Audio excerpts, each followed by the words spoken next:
My sister borrowed my 15-year-old daughter's brand new car, crashed it into a tree, and then called the cops on the child. Our parents lied to the police to protect my golden sister. I stayed silent and did this. 3 days later, their faces went pale when... You don't expect someone to bang on your front door a little after midnight when you've spent the evening doing absolutely nothing dramatic. I was in sweatpants, staring at a spreadsheet that refused to balance, a plate with the crumbs of boxed brownie mix on the coffee table. My daughter Lily had said goodnight an hour earlier. I heard her bedroom door click shut, heard the soft thump of whatever playlist she falls asleep to these days. It was a normal, boring Thursday night. A wild night. I know. So when the doorbell rang once, then again, then came the knock, hard enough that I actually jumped. I thought neighbor, package, maybe some delivery screw-up. Not 2 uniformed officers on my porch with that "we'd rather be anywhere but here" expression. "Ma'am? Aaron?" the taller one said, checking the clipboard like he wasn't sure how to pronounce my very basic name. "Aaron Collins?" "Yeah," I said, heart already doing something unpleasant. "Is everything okay?" They didn't answer that. They never do in the movies either, I noticed. "Are you the registered owner of a silver Civic? Plate number?" He rattled it off. It was my car. Lily's car. Same difference. "Yes," I said slowly. "What's going on?" "Miss Collins," the other officer said, softer. "Your vehicle was involved in a collision about 40 minutes ago. Single car crash into a tree outside your parents' residence on Oak Ridge Lane." My brain snagged on about 4 things at once. 40 minutes ago. Tree. Outside my parents' house. My car. "I think you've got the wrong..." I started, then stopped myself, because that's exactly what the guy in every bad true crime documentary says before they cut to mugshots. "I haven't left the house all night," I said instead, "and the car should be in the driveway." "Ma'am," the taller one said carefully, "we need to speak with your daughter. Witnesses at the scene identified her as the driver who left and came home. We're not making assumptions, we just need her account." There are moments when your body reacts before your mind catches up. I felt my stomach drop and my palms go cold, and at the exact same time some stupid part of me thought, 15, if she drove into a tree, she is absolutely grounded until she's 30. Then the rest landed. "Lily?" I repeated. "No, she's been here. She's asleep." The officers traded a look. It wasn't the "oh good, this was a mistake" look. It was the "this is going to be paperwork" look. "We're not here to accuse her," the second one added, "but people at the scene reported otherwise, so we have to follow up." People at the scene. Not your parents, not your sister. Just people. My stomach twisted harder. "Okay," I said, because my brain had apparently lost access to any other word. "Okay, can you give me a second?" I left the door open, both officers visible in the frame like a bad painting, and walked down the hall to Lily's room. The hallway nightlight threw that soft orange glow over the door. I knocked once and opened it. "Lil?" I whispered. She was in bed, hair wild, face creased from the pillow. Her eyes blinked open, unfocused. "What?" she mumbled. "Is it morning?" She was wearing the same oversized camp t-shirt she'd put on after her shower. There was mascara residue under one eye from where she'd been too lazy to fully scrub it off. She smelled like the lavender lotion she uses every night. This was not a kid who had just committed a felony and sprinted home. "There are police at the door," I said quietly. That woke her up. "Why?" she asked, sitting up, voice already tight. "They're saying there was an accident with the car," I said. "They're saying you were driving." Her mouth fell open. I haven't... Mom, I've been here. I didn't... I know. I said. I know. I stepped aside so she could see the uniforms in the hallway through the open bedroom door. Her face went pale in a single second. Miss Collins? One of them called. Can we speak with your daughter, please? I squeezed her hand once and nodded toward the living room. We walked back together. She tucked herself slightly behind my arm, 15 years old and suddenly looking about 9. Lily Collins? The shorter officer said. She nodded. Can you tell us where you've been tonight? He asked. In your own words? She's a minor, I said automatically, even though part of me wanted to scream. Are you serious right now? You can ask, but she's not answering anything without a lawyer present. Ma'am, the taller one said gently. We understand. We just need to confirm details about what witnesses reported. That's all. His tone said everything he wasn't allowed to. Whatever story they'd already been fed, it wasn't coming from us. Where's the car? I cut in. Excuse me? You said the car was involved in a crash, I said. Where is it now? In the impound lot, he said. It wasn't drivable. The front end was significantly damaged. Totaled, of course. And the people at the scene? I asked. Who exactly said she was driving? The officer hesitated just long enough to confirm my worst thought. We can't disclose that, but we did receive multiple statements. Multiple. Not one. Not someone confused. Plural. And they wouldn't tell me who. That was almost worse than naming them. Lily, I said, keeping my voice steady. Did you drive tonight? She shook her head so hard her hair whipped. No, she said, voice barely more than air. Mom, I swear, I haven't. You have the keys. I've been here. Please tell them. She has a permit, I said to the officers. She's only driven with me in daylight twice. You can check any camera in this neighborhood. She did not take that car tonight. There's no one alleging she had permission, the shorter one said. The concern is that she left the scene. He stopped because I think the look I gave him could have cut glass. I understand your concern, I said slowly, tasting every word. Here's mine.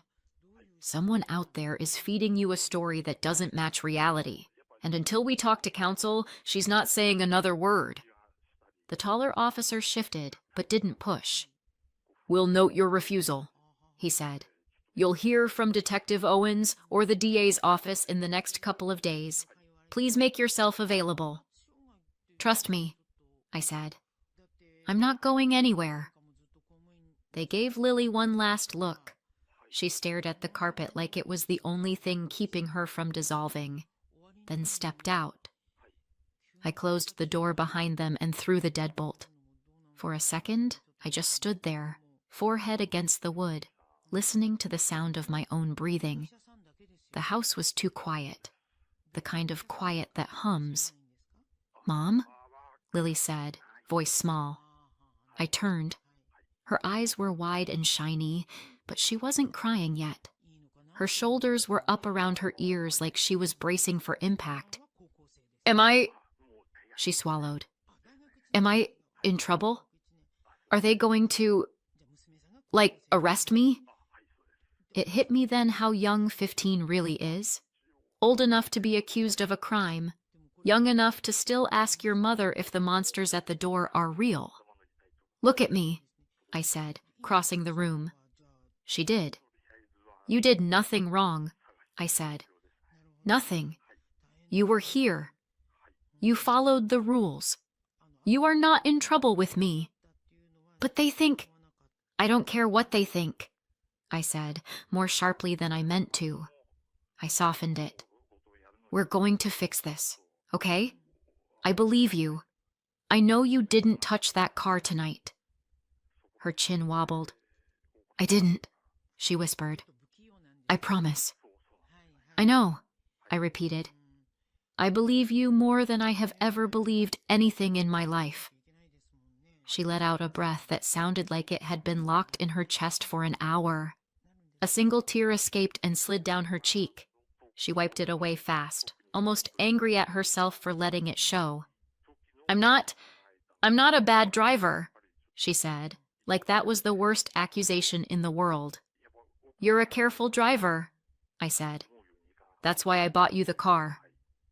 That set off another ripple of emotion in her face, like she was trying desperately not to fall apart. Do you think Grandma and Grandpa really said that? She asked. That they saw me? My heart twisted. I didn't know. Not for sure. And the idea of calling them to ask made me feel like I'd be handing them my throat.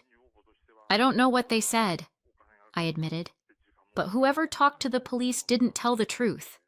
And we'll find out who. She nodded, but her eyes stayed damp. I want you to try and sleep, I said. Tomorrow we're going to talk to someone whose job it is to fix things like this.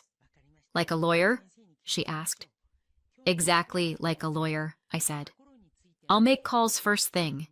And whatever story they think they can pin on you. I brushed her hair back behind her ear. They're not ready for what's coming. She swallowed and nodded, finally curling back under her blankets. I turned off the light. I thought the knock at midnight was the worst of it. It wasn't. Not even close. When your sister is 10 years younger than you, people always assume you'll feel protective of her. They don't picture 16-year-old you babysitting a cranky 6-year-old while your parents go out because you're such a big help. They don't picture 20-year-old you, home from college for the weekend, walking a hungover 10-year-old to the bathroom because your parents think it's funny when she tries a little wine at family dinner. They certainly don't picture 38-year-old you, standing in your kitchen at 1 a.m, realizing that same golden child just tried to feed your kid to the wolves. Growing up, Jenna was the baby. That was her entire job description. She's still learning, Mom would say when she broke things that weren't hers. She's just expressive, Dad would say when she screamed at waiters. I was the responsible one. That was my job. You know Jenna is sensitive, Mom would tell me. You're older. You should understand. Funny thing about that phrase. You hear it enough, and eventually you do understand, just not in the way they meant. When Jenna got caught shoplifting lip gloss at 16, my parents drove to the store, begged the manager not to press charges, and then spent the entire ride home lecturing me about how important it was that I not make Jenna feel bad about this. When Jenna backed Dad's old sedan into a mailbox at 19, they joked about it for years. Remember when our girl tried to take out federal property? They'd say at Thanksgiving. Everyone would laugh. When I got into a minor fender bender in college because a guy cut me off in the rain, my mother didn't speak to me for 3 days. I just expected better from you, Erin, she finally said. You're usually so careful. Translation: your mistakes are character flaws. Hers are anecdotes. By the time I was in my 30s, divorced, working full-time, raising Lily, the script hadn't changed. I was the one they called when they couldn't figure out their online banking, when their internet went out, when they needed rides to doctor's appointments. Jenna was the one they called our free spirit as she moved in and out and back into their house, changed jobs every 6 months, and somehow always had money for new shoes. Jenna just hasn't found herself yet, Dad would say, pouring more gravy. You were always so focused. Focused is such a polite word for on your own. I learned to stop expecting fairness a long time ago. I learned to stop trying to convince them that maybe, just once, they could hold Jenna to the same standard they held me. It was like arguing with a church about their favorite saint. Then I had Lily, and for a little while, the whole golden child ecosystem didn't matter. Lily came into the world already apologizing. At least that's how it felt. She was the baby who cried whenever anyone else cried. The toddler who would put her toys away without being asked. The 7-year-old who would double-check that she'd done all her homework, then ask if there was anything else she could help with. "Are you sure she's mine?" I'd joke. I don't remember ordering a child with this much conscience. She'd roll her eyes, but you could tell she secretly liked it. When her dad and I split, she handled it like someone twice her age, quietly compartmentalizing, talking it out with the school counselor when she needed to. She never slammed a door, never screamed, never pulled a Jenna. Her rebellion was forgetting to put her dishes in the sink. At 14, when most kids are begging to bend rules, she was the one reminding me of the speed limit. "Mom, it says 30, she'd say from the passenger seat. "Lily, we're going 28. Just saying, 30. The car was the one thing I'd let myself feel proud of. Years of scraping together small savings so that when Lily turned 15, I could hand her something solid, safe, and new. Not flashy, just freedom with airbags. On her birthday, my parents and Jenna came to our house for cake and the big reveal. I walked Lily to the door, told her to close her eyes, and when she opened them to see the silver Civic in our driveway, she made a sound I'll remember until I'm old. "Mom, no way," she whispered, already tearing up. My parents clapped. Jenna didn't. She was too busy staring at the car like it was something she'd ordered, but someone else got first. "Must be nice," she said lightly. "New car at 15.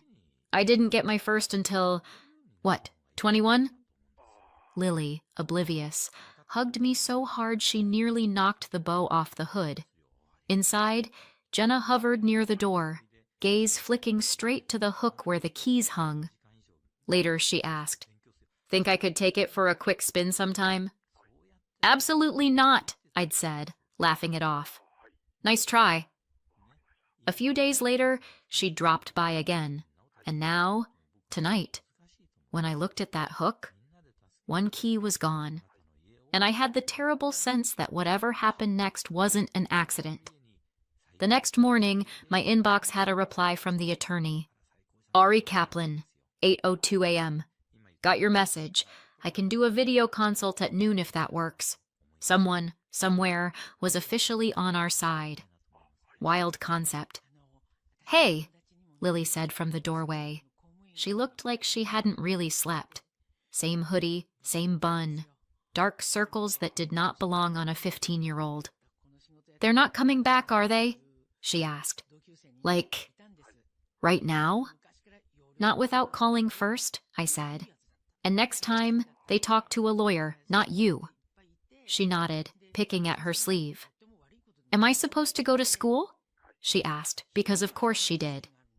"Today your job is to not collapse," I said. "We'll email your teachers later." At noon, I clicked the video link. Ari looked exactly like expensive wood if it wore a tie. I gave him the short version. Lily's permit, the birthday car, my parents' house, the midnight knock, the story the officers said they'd already heard from my family. He listened, took notes, and finally said, "Okay, good news is there are no charges yet. Bad news is, if this stays just your word versus 3 relatives, the report will not be on your side." "So what do we do?" I asked. "Step 1, Lily doesn't talk to police without me present," he said. "You already aced that. Step 2, we gather proof. Anything showing Lily was home at that time, and anything showing your sister had the car." "Neighbor's doorbell camera," I said. "He practically runs a surveillance operation on Amazon packages." "Perfect," Ari said. "Ask nicely for footage from last night, and get me screenshots of Lily's activity from that window. Messages, calls, whatever. I'll pull the incident report, see exactly what your family told them." "Can you fix this?" I asked. "I can make it very hard to pretend your daughter was driving," he said. "That's a start." After we hung up, I found Lily on the couch, staring at a baking show without seeing it. "Well?" she asked. "We need proof you were doing what every teen does at midnight," I said. "Texting and doom scrolling." "I was," she said, offended. I was in my room the whole time. Good, I said. Let's weaponize that. We went through her phone together. At the time the officers said the crash happened, her messages with her friend were stacked like a blue wall, memes, commentary on some stupid plot twist, timestamps marching neatly across the screen. We took screenshots of everything. Then I went to the neighbor across the street and asked if his doorbell might have caught my car leaving. It had. On the playback, my front porch glowed in that weird camera gray. The car sat in the driveway. Jenna walked into frame alone, head down, keys in hand. She got into the driver's seat, started the engine, and drove away. No second figure. No 15-year-old. My stomach twisted, but my brain filed it under Exhibit A. He emailed me the clip. I forwarded it and the phone screenshots to Ari with a simple subject line. Here you go. An hour later, he called. Got the video, he said. It's great. Got the report too. Do you want the infuriating part? I've been training for it, I said. He exhaled through his nose, the kind of breath lawyers take when they're about to deliver something corrosive. All right, Ari said. The report says your sister claims she was at your parents' house the entire time. According to her statement, she looked out the window and saw Lily driving alone right before the crash. My stomach dropped, but he wasn't done. And your parents, he continued, voice tightening just a fraction. Backed that up. Both of them. They told the officers they saw a young girl who was definitely Lily behind the wheel. I closed my eyes. For a second, all I saw was my mother's face at Lily's birthday last week, smiling like she'd invented grandparenting. And that's written, Ari added, in signed statements. I let out a slow breath. So they picked a story and committed. Great. There's more, he said. They included little details. Stuff like, Lily has been getting more confident lately, and that you've been letting her push boundaries. None of it criminal, but enough to paint a picture. Of me being a negligent parent, I said. Exactly. He gave me a moment. It wasn't enough, but it was what we had. Now the good part, Ari said. The neighbor's footage completely contradicts them. It shows Jenna taking your car from your house alone, and Lily's phone activity lines up perfectly with her being home. It's clean. I gripped the counter with one hand. So what happens next? I'm sending everything to Detective Owens today, he said. I'll flag it for DA Whitman as well. Once they see this, the narrative shifts. Hard. And the follow-up meeting? I asked. Still scheduled. 3 days from now. Everyone will be in the same room. Your parents, Jenna, you, Lily. Of course. A family reunion hosted by the criminal justice system. Exactly what I wanted in my week. Erin, he said, softer now. I know this hurts, but the evidence is strong. Let it speak. Yeah, I said. Because my family sure won't. After we hung up, my phone buzzed again. Mom. I let it go to voicemail. Then came the text. We heard you got a lawyer. This is getting out of hand. Call us. Funny how getting out of hand only applied once I pushed back. I typed, You gave sworn statements about my child. This is out of hand. Talk to your attorney. I sent it before I could decide whether or not to be the bigger person. I've retired from that job anyway. I found Lily in the hallway, hovering like she could sense my mood without hearing a word of the call. Well, she asked. They backed Jenna, I said. I kept my voice even because screaming wouldn't fix anything. All 3 of them said they saw you driving. Something flickered across her face, hurt first, then something sharper. Oh, she whispered. Not tears, just a small, stunned oh. It landed harder than any crying could have. But we have the footage, I said. We have your phone. We have the truth. She nodded, jaw working like she was trying not to clench it too visibly. Mom, she said quietly, Why would they say they saw me? Because protecting Jenna was easier than protecting the truth. But I didn't say that. Because they were wrong, I said. That's all that matters now. She swallowed. Are you sure we're going to win? We don't need to win, I said. We just need to show what actually happened. And we can. She took a deep breath, steadying herself the way she does before school presentations. Okay, she said. Okay. I rested a hand briefly on her shoulder. She didn't pull away. For the first time since that knock at midnight, she didn't look terrified. She looked resolved. Small, but steel. And honestly, same. My parents could write whatever stories they wanted. Jenna could pretend the truth lived behind their curtains, but they'd forgotten one tiny, inconvenient thing. Cameras don't lie. And neither does my kid. Not this time. 3 days later, Lily and I sat in a cramped conference room at the station. Detective Owens sat at the head of the table, Mr. Whitman beside him. Ari flanked our side like a silent, expensive sword. Across from us, my parents and Jenna. If guilt had a smell, the room would have needed ventilation. We've reviewed new evidence, Owens began, tone professional. We want the record to reflect the accurate sequence of events. He opened a folder, turned a page, slid it forward so everyone could see. I didn't have to lean in. I'd seen the footage enough times. A still frame, Jenna in front of my house. Another, Jenna walking to the car. Another, Jenna behind the wheel. Alone. No Lily. Just Jenna and her terrible judgment. In addition, Owen said, Lily's phone data shows uninterrupted activity from her home during the time of the crash. Texts, streaming, everything consistent with her being at home. The silence that followed was so thick I could hear Lily swallow.